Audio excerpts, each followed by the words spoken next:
So let's talk about the Vindicator's exotic Imperial armor cousin. How good is the Vindicator Laser Destroyer in Warhammer 40K?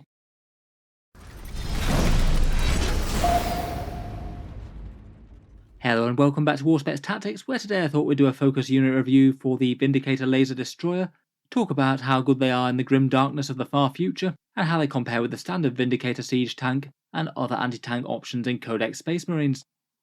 The Vindicator Laser Destroyer is basically a kind of relic Space Marine tank. Vindicators in general are bunker-busting siege tanks with a mighty demolisher cannon to crack through enemy fortifications and heavy armour alike. The Laser Destroyer variant, though, is basically an exotic Heresy-era version, mounting a great big enormous laser cannon to bring down the hardest targets around, including threatened titans. As it goes out of Forge World kits, I feel like it's always been one of the more popular ones, and Games Workshop have announced today that it's basically getting a new plastic model, which prompted me to revisit the datasheet, a review that a few of you have been asking for a while now. Before we get onto the rules, I do think that the model looks really quite cool.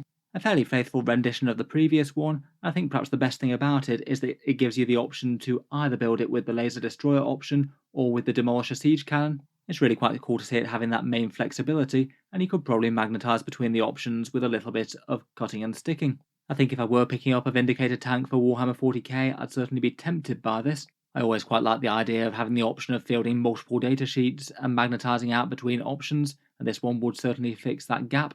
I guess the main downside compared with the 40k Vindicator, if you don't want to run it in Heresy, is the lack of that siege shield. I think that does look really quite cool, and it's fairly good rules-wise as well.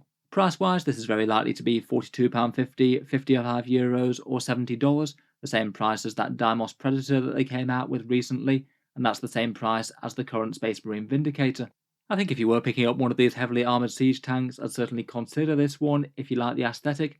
I feel like these older pattern armour also fit in very well with Chaos Space Marine armies, things that might not have changed since the Heresy all that much. They did give us a couple of other shots of it as well. Here's the version with the regular Demolisher Cannon on the right, plus a couple other pintle mounted options, including a Hunter Killer missile. I think it's a fairly nice looking model overall, and certainly fits the bill compared with what came before. In game in Warhammer 40k, the Vindicator Laser Destroyer has its rules in the Imperial Armor Compendium.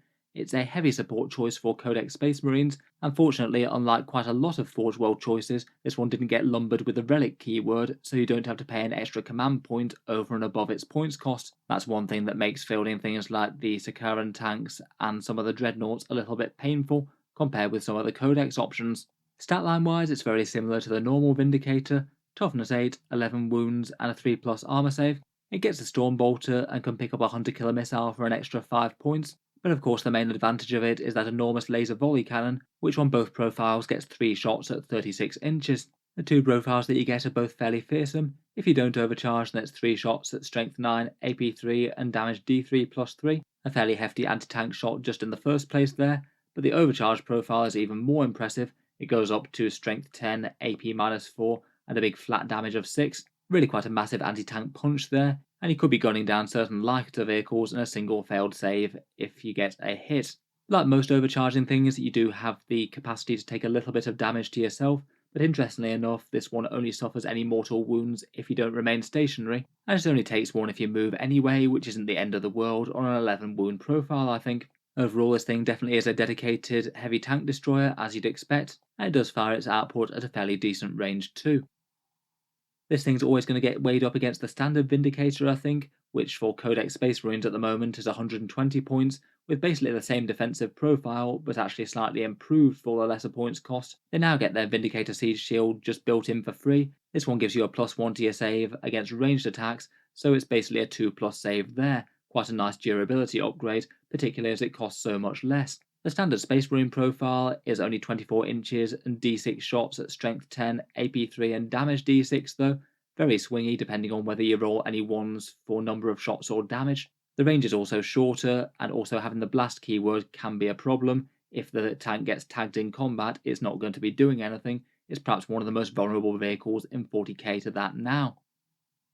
If you look at damage output and comparison between the two, then perhaps unsurprisingly for the extra points and the huge damage, the Laser Destroyer does do a bit better. Just on their raw numbers, the Laser Destroyer does about 8 wounds on average to a toughness 7 vehicle, obviously in multiples of 6, and against a harder target like a Plague Burst Crawler for example, with a 5+ Invul and -1 damage, you average about 4.5 wounds per turn, Again, obviously it's all or nothing though, it is going to be quite swingy. The regular Vindicator's turn-on-turn average is significantly less, only 4.5 to the toughness 7 vehicle, as the Laser Destroyer gets the benefit from the AP there, and around 3 wounds to the hard target with the -1 damage, which the damage d6 doesn't care about quite so much. Even with the massively increased points cost, the damage output comparison is slanted in favour of the Laser Destroyer. Really quite a big win against the toughness 7 vehicle without the invul save. That's an extra plus 20% damage over the regular Vindicator for the points. But against the toughness 8 harder target, it's kind of even to be honest. Only a very small win for the Laser Destroyer Vindicator, though admittedly it does have longer range, so you could stay a bit safer, and it doesn't care quite as much about being locked up as it can fire in combat without blast. However though, damage output's only half the story really, and if you weight the toughness per points cost, it is around about a 60% win for the standard Vindicator at range, potentially even better against low AP weapons against that 2+ save. In terms of other advantages for the regular Vindicator, it does do a bit better against hordes with the blast keyword, plus just getting more shots on average to start with even if you don't trigger that, and it also doesn't have any capacity to deal mortal wounds to itself, which isn't the biggest deal I don't think, but certainly doesn't hurt. Out of the two, I will probably rate the standard Vindicator as being slightly stronger. The defense increase really is pretty enormous to be honest for the cost, even if it maybe is just a little bit less vicious against tanks per point, and it doesn't have quite as big a range. I would bear in mind that the Chaos Vindicator does have some slightly different stats as well, costs a few more points but gets D3+3 and AP -4, and again barring the range thing, this one just feels pretty much just flat out superior to the Laser Destroyer. If you did want to run one in your army though, you could support it with characters. A Tech Marine looks like the best bet for hitting on 2+ and repairing some lost wounds. I feel like when you get to 175 points or so worth of tank, a Tech Marine could be kind of viable. You probably still want multiple vehicles for it to buff though, just in case one of them got blown up. Otherwise, for stratagems, one command point could be used on Smokescreen to give it a -1 to hit, and if it's going to take loads of mortal wounds, then Armour of Contempt could help out. I'd say probably the single biggest value though is either re-rolling a hit or wound roll on the big damage 6 profile. If your opponent doesn't have an invul save and you re-roll the wound roll, that could be quite a nice conversion in terms of 1 command points to expected damage on the target. If you're wounding them on a 3+, that's 1 CP to average you an extra 4 wounds on the target, which is quite good numbers. For chapter support, it's maybe not too surprising that Iron Hands are pretty good with these. They do excellently with vehicles in general, though other ones like Ultramarines could be handy to ignore the remain stationary bits and allow it a bit more mobility without mortal wounds. And Dark Angels, if you are remaining stationary and want to be hitting on 2s with a tank, I feel like it's got a bit more scope for that, seeing as it's got quite a good range. Otherwise, either Salamanders or Master Artisans would be quite nice as well. When the profile's all the way up at a flat 6 damage, a single hit reroll or wound reroll is quite a big deal and adds a lot of extra damage to the tank. Overall, in terms of ratings within current Warhammer 40k, I'd say in general it's not too bad in terms of raw firepower if you do want to run one. It is a bit niche though, and it's only really any good against heavy targets. Even if you're pointing it at very elite infantry, then you're probably not going to get such a great return on your investment. If you are expecting to see a whole bunch of vehicles and monsters in the meta though, it's not exactly the worst thing in the world. As normal with Space Marines though, it just has an awful lot of comparison for the same battlefield role. I would probably rate the standard Vindicator from the Codex as slightly better overall just due to the enormous amount of durability it has over this tank. It's not like they're taken regularly competitively these days, but if you are using a Vindicator, then at least this one takes a fair amount of punishment and can be a somewhat random threat that your opponent can't afford to ignore too much. It might at least draw a fair bit of fire away from your other more important units. Otherwise though, in terms of real anti-tank damage dealing, I feel like Eradicators, Devastators, and Attack Bikes and Redemptors are all probably going to outcompete it with their very decent melter fire plus the core keyword.